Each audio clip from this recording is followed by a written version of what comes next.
Anggota Komisi 3 DPR Rikwanto meminta kepolisian dan kejaksaan menghentikan perkara Hogi Minaya yang mengejar dua pelaku jambret. Dia mengkritik penanganan kepolisian yang justru mentersangkakan Hogi Minaya. Rikwanto menilai kematian dua terduga penjambret adalah murni akibat peristiwa penjambretan sebelumnya. Sehingga Hogi Minaya seharusnya tidak dijadikan tersangka pelanggaran lalu lintas yang menewaskan dua penjambret hanya karena melakukan pengejaran. Mantan Kapolda Kalimantan Selatan ini menilai kasus sebaiknya dihentikan.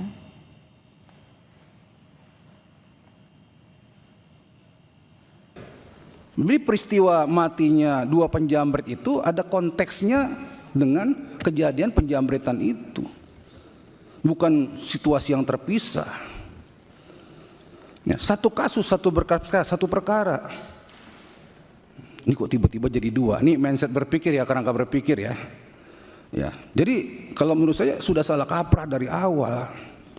Pak Ketua, bagi saya tidak ada kasus lalu lintas itu. Ya, yang ada kasus penjambretan terungkap, terbukti, tersangka meninggal dunia, kasus tutup. Saya minta kasus ini dihentikan. Bagaimana sebaiknya penyelesaian kasus tersebut?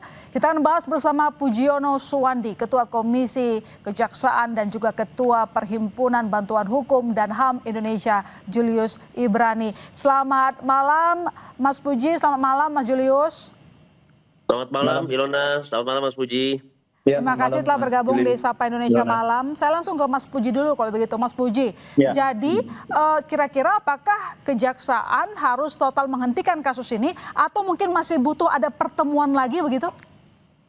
Kalau saya dapat kabar ya, berdasarkan informasi yang beredar di media dan juga kemarin dari Komisi 3, rencana penghentian ini kan tidak dituntutnya itu kan karena restoratif justice ya, karena ditemukan di dalam. Nah, kalau menurut saya nggak tepat itu sebenarnya. Harusnya nggak perlu kemudian restoratif justice. Artinya kalau ada restoratif justice itu menjadikan penjambret itu korban kan.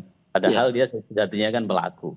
Ya harusnya ditutup saja bahwa perkara itu kan bisa ditutup karena hukum.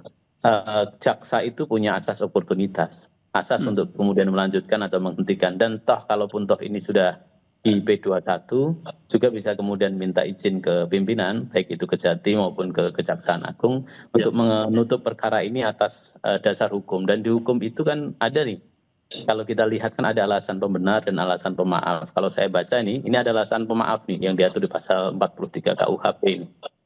Dalam pasal 43 itu ada namanya notoire excess itu. Notoire excess itu pembelaan terpaksa yang melampaui batas. Memang dia mengejar itu kan dalam rangka pembelaan karena dia bersama istrinya kan jadi korban kan, jadi korban, tapi memang kemudian menimbulkan akibat yang melampaui batas menyebabkan orang pelaku offender itu meninggal dunia, bahwa itu adalah ekses yang berlebihan. Tapi itu adalah alasan pemaaf yang bisa kemudian digunakan sehingga menjadikan seseorang itu kalau dimaksud di dalam pasal 43 KUHP itu tidak dipidana.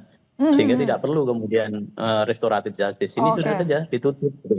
Jadi memang tidak perlu ada restoratif justice karena pada awalnya tidak ada masalah pidana di kasus ini gitu ya, Mas? Iya, betul. Kalau Mas Julius sendiri bagaimana melihatnya ketika ada dua pasal yang ditetapkan, lalu kemudian sekarang sudah minta maaf? Artinya dari awal ada unsur ketidakhati-hatian atau salah kasih pasal, atau justru karena kronologi yang dibikin berbeda sehingga jadilah putusan yang salah mentersangkakan korban? Ya, ini ada dua level Ilona. Pertama di level praktik gitu ya. Di level praktik itu seringkali penyelidik dari kepolisian lalu juga dari kejaksaan itu dia praktis melihat persoalan hukum itu hanya sebagai target objek pekerjaan yang harus diselesaikan dan harus segera disidangkan.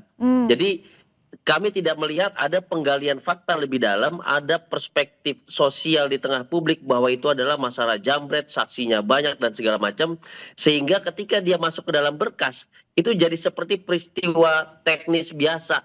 Ada penjambretan, jambretnya meninggal, SP3 selesai karena jambretnya meninggal. Lalu selanjutnya apa? Ada yang mengejar jambret, ketika dikejar jambretnya meninggal. Nah ini kecelakaan lalu lintas dan segala macam. Jadi kita nggak ngelihat satu peristiwa yang utuh. Nah, pemeriksaan yang bersifat praktis seperti ini tentu tidak akan membawa keadilan yang substantif, tentu tidak akan membawa pemahaman kepada publik kenapa tadi pengejar jambret itu justru dipidana dan segala macam. Makanya terjadi gejolak sosial. Itu yang pertama. Yang kedua adalah kami juga melihat bahwa baik kepolisian dan kejaksaan tidak menggunakan kewenangan semestinya. Nah, ini yang paling fatal karena ini kaitannya dengan etik dan profesionalisme gitu. Ketika ada satu peristiwa seperti ini, kepolisian penyidik-penyidik itu diberi kewenangan yang begitu besar loh untuk mencari tahu peristiwa ya, bukan pasalnya, tapi peristiwanya. Kemudian peristiwa itu dilakukan analisis, apakah yang menentukan pasal di polisi atau tidak, di penyelidik-penyidik atau tidak, ya tentu tidak. Yang menentukan nanti adalah si penuntut umum kalau itu maju ke dalam persidangan. Nah, kita nggak melihat bahwa yang digali peristiwanya, tapi pasalnya yang dicari. Itu pertama. Yang kedua, kami juga melihat tadi, Jaksa Ilona, jaksa memiliki kewenangan untuk melakukan klarifikasi ulang. KUHP yang baru, meskipun ini peristiwa 2025, itu memberikan kewenangan dengan asas oportunitas yang dijelaskan Mas Puji, untuk memeriksa ulang kembali. Kalau dinyatakan lengkap, bahkan diberikan kewenangan di pasal 62 itu untuk melakukan penghentian penuntutan. Jadi bukan restoratif justice. Dikatakan diselesaikan, tidak dituntut ke dalam persidangan dengan pertimbangan tertentu dan tentu dengan izin pimpinan, baik di level Kejaksaan Tinggi ataupun Jaksa Agung. Begitu harusnya, Ilona. Artinya kejaksaan dalam kasus ini Anda lihat tidak tahu ada masalah penjamretan atau menerima begitu saja dengan dua pasal yang diberikan dari pihak kepolisian? Nah, itu yang tadi saya katakan. Kewenangan jaksa untuk melakukan pemeriksaan ulang, untuk mengklarifikasi ulang, sepertinya ini tidak terlihat dimanfaatkan, gitu. Sehingga perspektif tadi bahwa ini meninggal adalah jambret yang dikejar karena sebelumnya istrinya, ini istri loh, istri ini ada satu ikatan batin tertentu yang tentu menimbulkan amarah, bisa menimbulkan kepanikan dan segala macam. Istilah kata kalau kita bawa tumbler ke tempat kerja, Ilona, lupa bawa pulang ke rumah, kita aja sudah ketakutan luar biasa menghadapi pertanyaan istri, kemana tumbler itu, apalagi istri dijambret gitu ya. Nah, ini yang belum kelihatan dan belum diklarifikasi oleh kejaksaan. Kalau diklarifikasi harusnya peristiwa utuh itu didapatkan, lalu dinyatakan bahwa ini tidak sepatutnya diproses lebih lanjut, begitu. Ya, jadi Mas Puji seharusnya gimana? Apa yang harus dilakukan kejaksaan setelah menerima kasus ini sebelumnya dari polisi? Ya, harusnya kasus-kasus seperti ini kan sebenarnya juga tidak sekali ini ya, tapi beberapa kasus juga sudah masuk juga ke kita. Harusnya juga ketika kemudian dalam case yang di Hoki Sleman ini kejaksaan juga memeriksa dulu faktanya juga dilihat, bahwa tidak hanya dilihat dalam berkas ya, toh kan berita juga di mana-mana. Kalau kemudian pengen menggali saksi lebih dalam atau fakta lebih dalam itu juga bisa dilakukan dan tidak terhalang lah. Nah, itu sebenarnya juga bisa dilakukan lebih dalam. Makanya memang kebiasaan selama ini memang yang terjadi relasi antara penyidik dengan penuntut umum itu dengan data sekunder. Nah, ini kan yang harus diperbaiki. Data sekunder itu apa? Ya berkas saja. Bahwa ketika berkas disajikan kepada penuntut umum bahwa berkas itu adalah berkas kecelakaan, undang-undang lalu lintas, unsur-unsur alat buktinya sudah terpenuhi dan tersangkanya kemudian sudah ada, maka kemudian begitu lengkap dilimpahkanlah itu ke pengadilan. Nah, yang dilihatnya kan begitu. Selama ini yang dilihat kan data sekunder ini. Nah, perubahan paradigma ini yang kemudian harus berubah, bahwa KUHP baru itu menuntut perubahan bukan hanya ketika koordinasi antara penyidik dan penuntut umum, bukan hanya kemudian data sekunder, tapi juga perlu menggali data-data empiris, data-data primer yang ada di lapangan, sehingga kemudian jaksa itu ketika mau melimpahkan atau tidak melimpahkan dengan asas oportunitas itu, dia memiliki bekal yang lebih utuh. Nah, kita lihat kalau di case-nya Hoki ini, bekal ketika dia melakukan P21 menurut saya hanya berbasis pada data sekunder yang ternyata tidak utuh peristiwanya, karena ada peristiwa sebelumnya yang kemudian terkait kan, gitu. Berarti Jaksa Sleman tidak tahu masalah penjamretan itu sebelumnya, Mas Puji?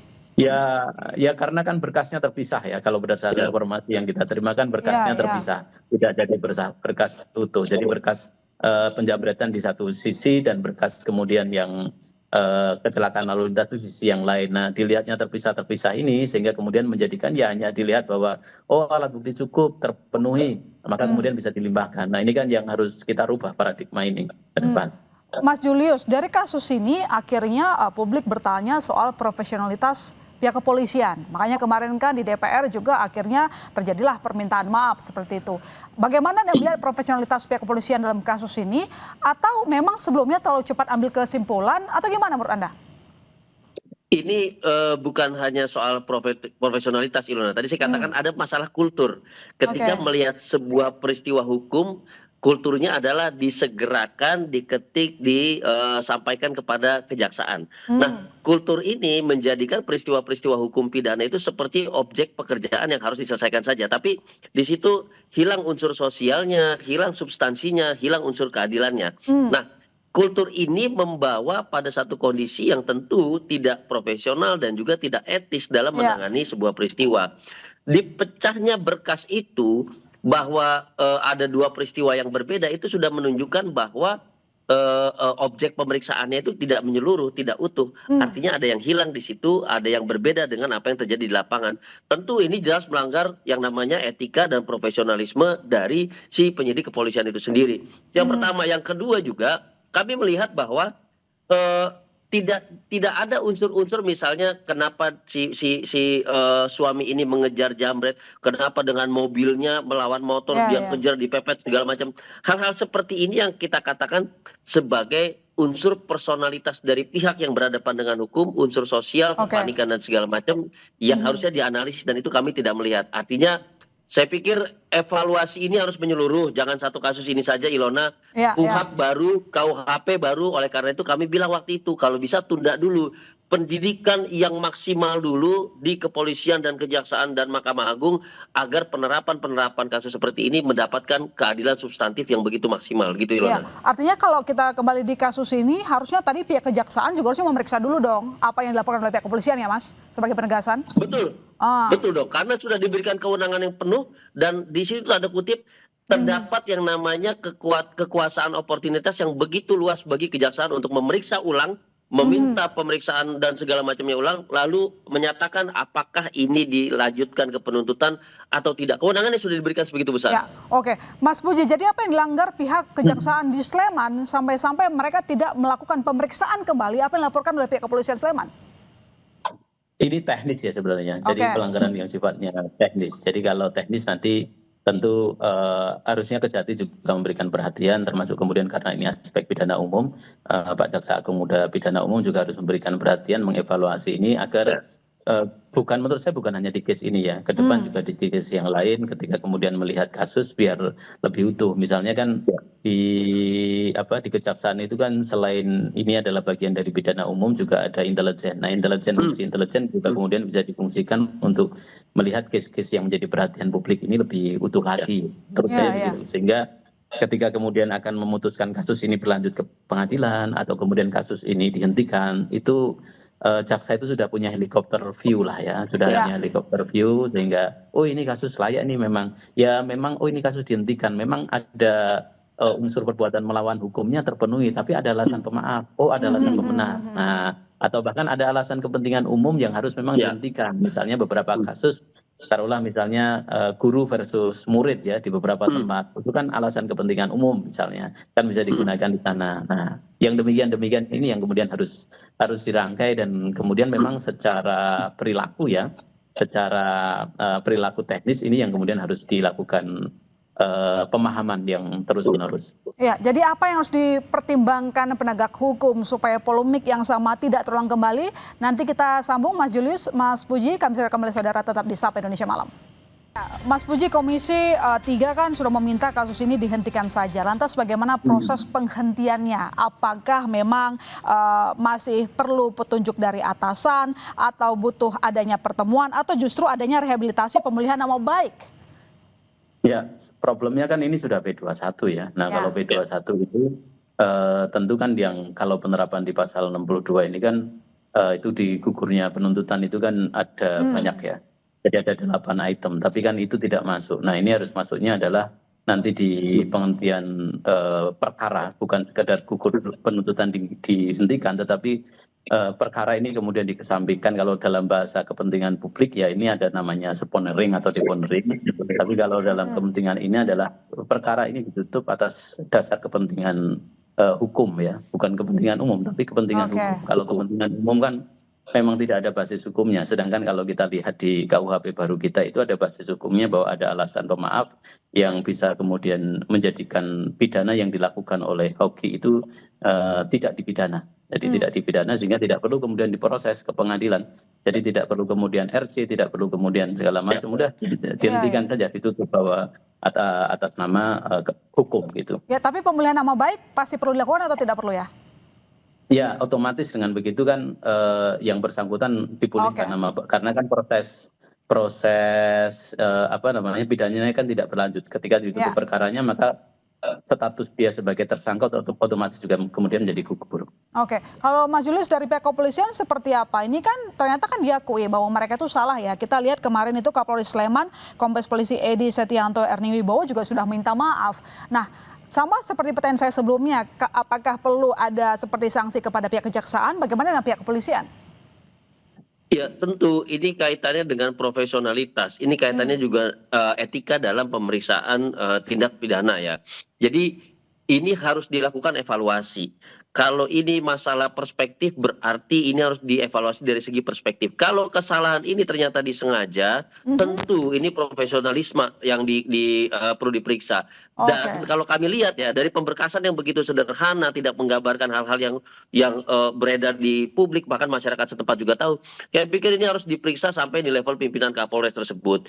Jadi Pak Kapolda itu harus memanggil, mengevaluasi, memeriksa. Kenapa bisa ada perkara-perkara ini yang diperiksa secara terpisah dan tidak sesuai dengan fakta di lapangan untuk kemudian diberikan sanksi tegas. Karena yang dipertaruhkan ini Ilona bukan kasus. Jadi permintaan maaf itu nuansanya personal. Tapi yang dipertaruhkan adalah nama baik institusional, kepercayaan publik terhadap institusional kepolisian. Fatal akibatnya dan ini bisa menimbulkan yang namanya civil disobedience. Nanti orang-orang nggak percaya dengan penanganan kasus. Nanti orang-orang akhirnya nggak mau berkontribusi, berpartisipasi terhadap penanganan kasus-kasus kejahatan. Padahal dari tahun 2004-2005 kepolisian itu bahkan menerapkan yang namanya community policing. Bagaimana masyarakat bisa berkontribusi dan berpartisipasi untuk menjaga keamanan ketertiban termasuk apabila ada dugaan tindak pidana di sekitar dia. Begitu Ilona. Ada potensi sengaja membuat keputusan yang salah atau enggak sih Mas dalam kasus ini?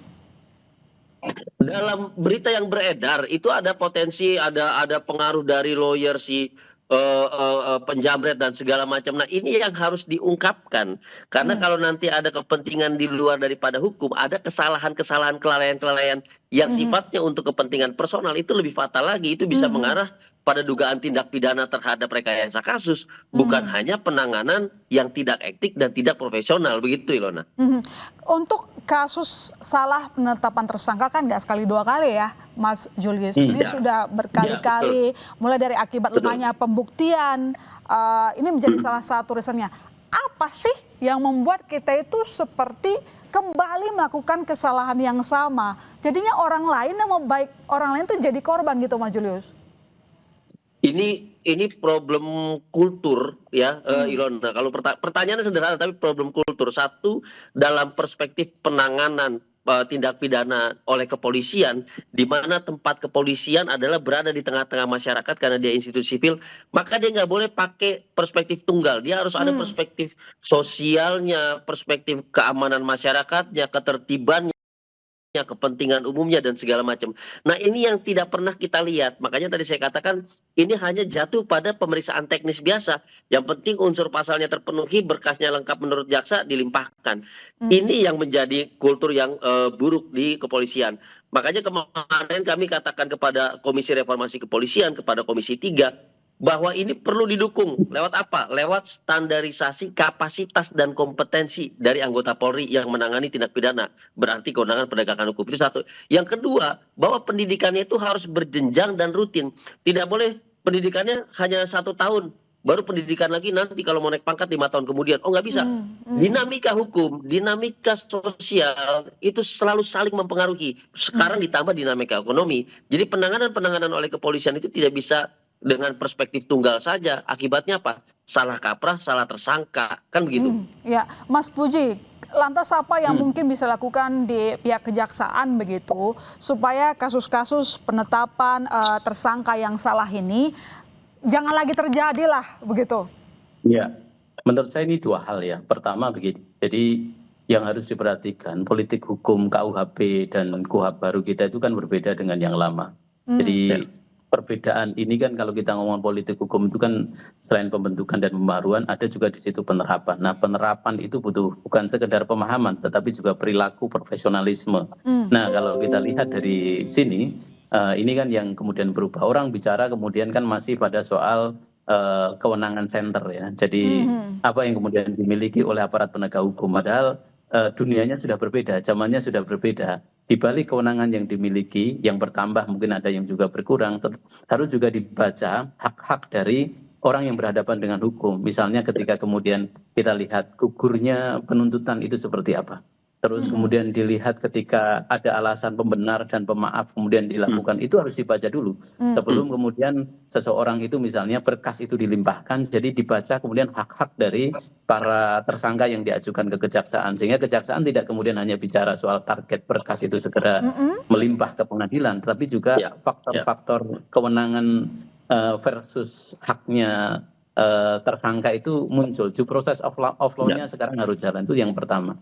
Kedua adalah soal masyarakat kita itu kan tipologinya kan tolong menolong ya, tolong menolong. Coba bayangkan kalau kita ini tidak kemudian hukum ini tidak hadir di masyarakat, kan namanya hukum itu untuk masyarakat, bukan kemudian masyarakat untuk hukum. Nah, kalau kemudian hukum itu seolah tidak hadir di masyarakat, coba bayangkan ketika ini tidak dihentikan atau dihentikan karena alasan RC, maka orang tidak mau lagi nih membantu ketika orang kemudian kecopetan, orang ketika kemudian kemalingan atau penjamretan, males karena dia akan berhadapan dengan hukum, harus kemudian misalnya RC dia harus membayar ganti rugi segala macam kan repot. Nah, hadirnya kemudian hukum di sini harus kemudian diimplementasikan oleh APH, baik itu kepolisian juga termasuk kejaksaan di sini. Dan yang ketiga tentu ini menjadi pelajaran yang berharga ya, khususnya bagi pimpinan di level Kajari untuk melihat secara helikopter, terlebih kemudian juga Kajati dan ke atasnya untuk melakukan evaluasi lah yang baik agar kemudian implementasi dalam case-case seperti ini tidak kemudian terjadi dan berulang. Oke, Mas Julius, pertanyaan terakhir. Kira-kira apakah Anda memang melihat ada pola simpulan yang sama dengan putusan-putusan yang mungkin salah selama ini? Salah satu contoh 2024 kita punya kasus Peggy Setiawan ya, itu 2024. Nah, di tahun ini ada Hogi Minaya. Artinya apakah Anda memang melihat ada kesamaan dalam kasus ini ketika pihak kepolisian atau mungkin kejaksaan menetapkan seseorang menjadi tersangka lalu kemudian itu ternyata salah? Ya tentu, karena kalau ini sudah bicara kultur, maka siapapun yang ada di situ akan mengikuti kulturnya. Saya tambahin lagi kasus ZA, pelajar berumur 17 tahun yang membunuh begal. Ketika itu dia terpaksa membunuh begal yang mencuri handphonenya dan ingin memperkosa pacarnya. Itu tahun sebelum-sebelumnya. Lalu kasus Amak Sinta di Lombok 2022 ditetapkan tersangka hingga kemudian ramai ya. Ini juga sama, menewaskan 2 begal pada saat dia melakukan perawanan. Ini polanya sama. Kenapa? Satu, kultur itu penting. Bahwa kultur itu harus diubah. Perubahan kultur itu harus ditunjang dengan kebijakan internal, standarisasi kapasitas dan kompetensi, dan paling penting lagi evaluasi rutin. Satu kasus ini bisa loh dimanfaatkan untuk evaluasi total di seluruh Indonesia. Jangan-jangan yang nggak viral, ada juga yang begini, kita nggak tahu, sayang aja nggak viral kan gitu ya. Nah, kalau sudah seperti ini, maka tidak bisa kita bilang bahwa ini hanya 1-2 kasus. Ini telah menjadi problem kultural. Kultur ini harus diubah lewat kebijakan, lewat standar kompetensi dan kapasitas, lewat pemeriksaan yang menyeluruh. Gitu, Ilona. Baik, terima kasih Mas Julius, terima kasih Mas Puji. Kita berharap yang terbaik untuk penegakan hukum. Jangan sampai terjadi hal yang sama lagi. Selamat malam.